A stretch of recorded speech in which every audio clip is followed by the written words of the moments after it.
राजस्थान के सभी प्रदेशवासियों को नमस्कार। प्रकाश रिंदी यूट्यूब चैनल पर एक बार आपका फिर से स्वागत है। दोस्तों, राजस्थान में पंचायत चुनाव और निकाय चुनाव को लेकर के बड़ी खबर आ गई है। हाँ साथियों, यदि आप राजस्थान में वोट डालने वाले वोटर हैं या फिर दोस्तों आप राजस्थान में किसी भी पद के लिए चुनाव लड़ने की उम्मीदवारी की तैयारी कर रहे हैं, तो साथियों ये वीडियो आपके लिए बहुत ही खास होने वाला है। क्योंकि दोस्तों राजस्थान पंचायत चुनाव को लेकर के सरकार की ओर से, चुनाव आयोग की ओर से, हाई कोर्ट की ओर से दोस्तों बड़ी अपडेट निकल करके आ चुकी है, जिसकी पूरी जानकारी आपको इस वीडियो में मिलने वाली है। इसलिए अवश्य आप वीडियो को एंड तक जरूर देखें और पूरी जानकारी लें। क्योंकि साथियों राजस्थान में साथियों वोटर और उम्मीदवार 1 साल से 1.5 साल से पंचायत चुनाव और निकाय चुनाव यानी कि साथियों पंच और सरपंच के चुनाव को लेकर के बेसब्री से इंतजार कर रहे हैं। लेकिन अभी तक साथियों यहां पर जो इंतजार की घड़ियां हैं वो समाप्त होने का नाम नहीं ले रही हैं। दोस्तों जान लीजिए कि राजस्थान सरपंच चुनाव 2026 राजस्थान के वोटर चुनाव उम्मीदवारों को तगड़ा झटका दे दिया गया है।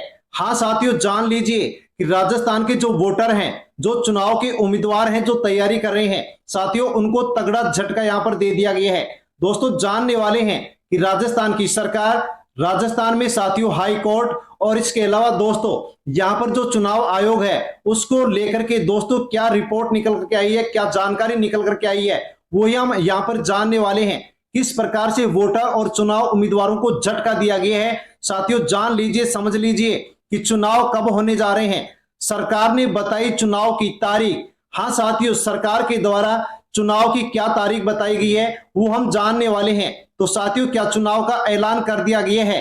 पूरी अपडेट, पूरी जानकारी आपको वीडियो में मिलने वाली है। साथियों यदि आप वीडियो एंड तक देखते हैं तो पूरी जानकारी और साथियों पूरी प्रक्रिया आसानी से आप समझ पाएंगे कि राजस्थान में पंचायत चुनाव, निकाय चुनाव कब होने जा रहे हैं। हाँ साथियों पूरी जानकारी लें, और जानकारी लेने से पहले प्रकाश रिंदी यूट्यूब चैनल पर पहली बार आए हैं तो चैनल से जुड़ जाएं, सब्सक्राइब कर लें और बेल आइकन प्रेस कर ऑल पर क्लिक अवश्य कर लें। अन्य दोस्तों तक वीडियो को सेंड अवश्य करें ताकि सभी लोगों तक जानकारी पहुंचे। हाँ साथियों जान लीजिए कि राजस्थान सरकार के द्वारा और साथियों चुनाव आयोग के द्वारा हाई कोर्ट में दोस्तों यहां पर चुनाव को लेकर के प्रार्थना पत्र दायर किया गया है। और साथियों उसके ऊपर आप देख सकते हैं कि जयपुर में 1 घंटे पहले की खबर है कि हाई कोर्ट ने सरकार से पूछा है कि आपने चुनाव क्यों नहीं कराए, ये रवैया ठीक नहीं है।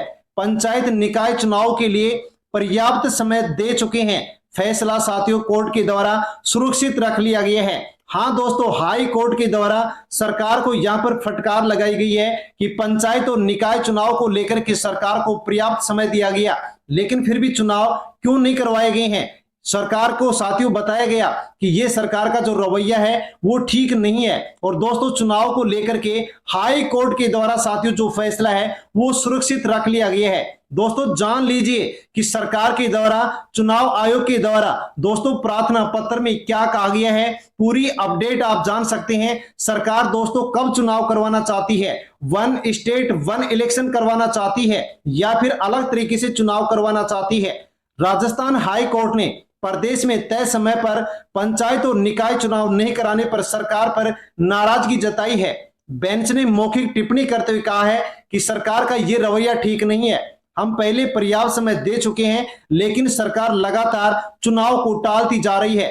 सरकार की ओर से महाधिवक्ता राजेंद्र प्रसाद ने कोर्ट को बताया है कि निकाय चुनाव में वार्डों के आंतरिक परिसीमन को लेकर के हाई कोर्ट के 2 अलग अलग फैसले आने से चुनाव प्रक्रिया प्रभावित हुई है। हाँ दोस्तों, पहला रीजन बताया गया है कि यहां पर निकाय चुनाव की वार्डों के आंतरिक परिसीमन को लेकर के हाई कोर्ट के 2 अलग अलग फैसले आए, इस कारण से जो चुनाव प्रक्रिया है वो प्रभावित हुई है।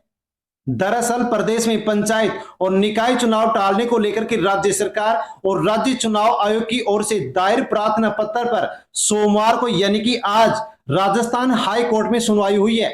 सुनवाई के बाद कार्यवाहक मुख्य न्यायाधीश संजीव प्रकाश शर्मा और जस्टिस संजीव पुरोहित की खंडपीठ ने दोस्तों यहां पर जो फैसला है उसको सुरक्षित रख लिया है। हाँ दोस्तों, यहां पर फैसला लिया गया लेकिन उसको सुरक्षित रख लिया गया है। और दोस्तों सुप्रीम हाई कोर्ट के द्वारा यहां पर कहा गया है कि पंचायत के चुनाव क्यों नहीं कराए गए।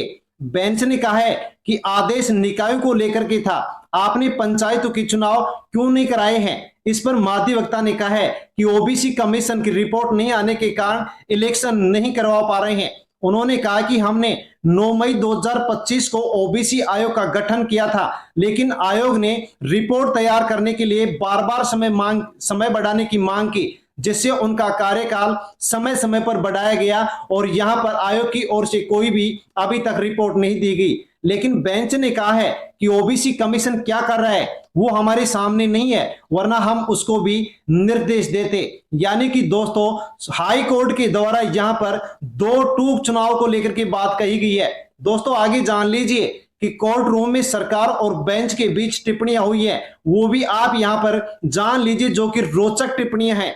सुनवाई के दौरान कोर्ट रूम में कई तीखी टिप्पणियां भी हुई हैं। महाधिवक्ता ने कहा है कि यानी कि साथियों सरकार के महाधिवक्ता ने कहा है कि राजस्थान में जून माह में भीषण गर्मी और हीट वेव रहती है, ऐसे में चुनाव कराना चुनौतीपूर्ण होगा। इस पर बेंच ने चुटकी लेते हुए कहा है कि यह कोई कारण नहीं है। राजस्थान का व्यक्ति गर्मी से और हीट वेव से निपटना जानता है, चुनाव कराने चाहिए थे। आगे दोस्तों और देख लीजिए कि जब सरकार की ओर से कहा गया कि उम्मीदवारों को प्रचार करने में परेशानी होगी, तब कोर्ट ने कहा कि उन्हें पर्याप्त समय मिलेगा। वही जुलाई में बारिश के मौसम का हवाला भी महाधिवक्ता के द्वारा दिया गया।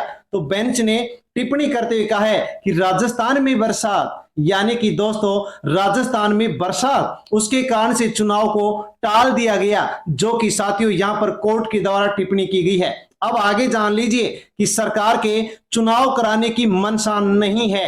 हां दोस्तों देख लीजिए कि सरकार के चुनाव कराने की मंशा नहीं है। याचिकाकर्ताओं की ओर से एडवोकेट पुनीत सिंघवी ने कहा है कि सरकार की चुनाव कराने की मंशा नहीं है। प्रदेश में संवैधानिक संकट की स्थिति बन गई है।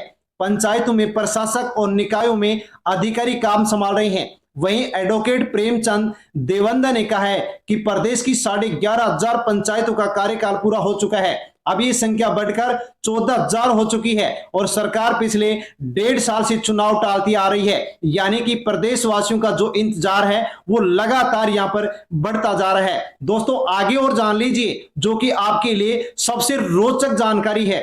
साथियों कोर्ट ने दिए थे 15 अप्रैल तक चुनाव कराने के आदेश, यानी कि राजस्थान हाई कोर्ट ने 14 नवंबर 2025 को 439 याचिकाओं पर फैसला सुनाते हुए सरकार को प्रदेश में 15 अप्रैल 2026 तक पंचायत निकाय चुनाव कराने के निर्देश दिए थे। वहीं सरकार को 31 दिसंबर 2025 तक परिसीमन प्रक्रिया पूरे करने को भी कहा गया था और इस आदेश के खिलाफ सुप्रीम कोर्ट में दायर कई याचिकाओं पर सुनवाई के समय भी सुप्रीम कोर्ट ने भी राज्य को 15 अप्रैल तक चुनाव कराने के लिए कहा था। लेकिन अब सरकार और चुनाव आयोग ने कोर्ट में प्रार्थना पत्र दायर करके चुनाव के लिए और समय देने की यहां पर मांग की है। हां दोस्तों देख लीजिए कि राजस्थान सरकार और चुनाव आयोग के द्वारा कोर्ट में प्रार्थना पत्र दायर किया गया है और कहा गया है कि चुनाव के लिए और समय दिया जाना चाहिए। साथियों कितना समय दिया जाना चाहिए उसके बारे में भी आगे यहां पर सरकार के द्वारा हवाला दिया गया है। वहीं दूसरी ओर पूर्व विधायक संयम लोढ़ा गिरिराज देवंदा ने चुनाव आयोग के खिलाफ अवमानना याचिका दायर करके कार्रवाई की मांग की है। इस पर हाई कोर्ट में 18 मई को दोस्तों सुनवाई होने जा रही है। और साथियों अब आप जान सकते हैं कि सरकार ने बताई महीनेवार चुनावी परिस्थितियां कि कौन से महीने में चुनाव नहीं कराया जा सकता और कौन से महीने में चुनाव करवाया जा सकता है। तो दोस्तों देख लीजिए सरकार ने कोर्ट से कहा है कि अप्रैल महीने में स्कूलों में नया सत्र होगा, 25 तक एडमिशन होंगे, टीचर व्यस्त रहेंगे। मई जून के बारे में कहा है कि राजस्थान में भीषण गर्मी रहेगी, आपदा प्रबंधन का फोकस रहेगा तो चुनाव नहीं करवाया जा सकता। जुलाई सितंबर में बारिश का सीजन रहेगा, ग्रामीण वोटर खेती में व्यस्त रहेगा, इस कारण से जुलाई अगस्त और सितंबर में चुनाव नहीं करवाए जा सकते।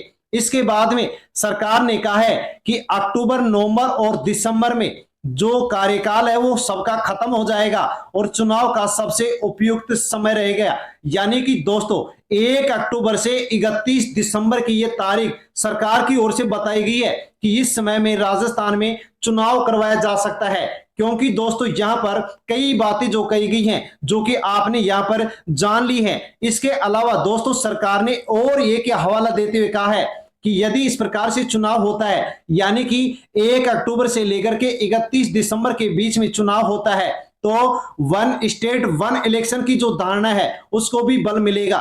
सरकार की ओर से कहा गया है कि सितंबर से दिसंबर के बीच कई पंचायत समितियों, जिला परिषदों का कार्यकाल खत्म हो रहा है और उनके कार्यकाल की समाप्ति के बाद चुनाव कराना बेहतर होगा। इससे वन स्टेट वन इलेक्शन की जो धारणा है उसको भी बल मिल सकेगा।